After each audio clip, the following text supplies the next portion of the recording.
ડાંગ જિલ્લામાં ટિકિટ ના મળતા ભાજપના જૂના જોગીઓમાં નારાજગી ફેલાઈ છે। સ્થાનિક સ્વરાજની ચૂંટણીમાં ટિકિટ કપાતા ભાજપના કાર્યકર્તાઓએ બળવો કર્યો। શામગાન જિલ્લા સીટ ઉપરથી ટિકિટ ન મળતા કમળીબેન ગવડીએ અપક્ષ ઉમેદવાર તરીકે ફોર્મ ભર્યું। બીજી તરફ શિવારીમાળ તાલુકા પંચાયત બેઠક પર ટિકિટ ન મળતા પૂર્વ ભાજપ તાલુકા ઉપપ્રમુખ બળવંત દેશમુખ પણ કોંગ્રેસમાં જોડાયા।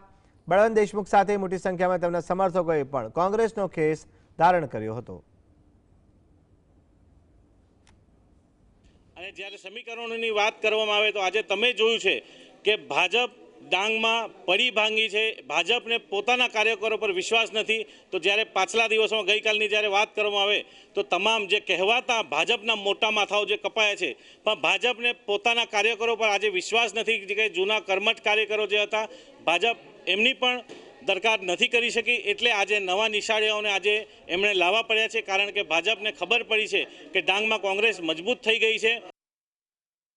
હાલમાં જે મેન્ડેટ છે એક પુખ્ત વિચારણાને અંતે જિલ્લા સંકલન સમિતિ, ઝોન પાર્લામેન્ટરી બોર્ડ અને છેલ્લે પાર્લામેન્ટરી બોર્ડની અંદર જે ભારતીય જનતા પાર્ટીના કાર્યકર્તાઓએ નિરીક્ષકો સમક્ષ જે પોતાની લાગણી રજૂ કરી છે એ જ નામોની ચર્ચા કરવામાં આવી હતી।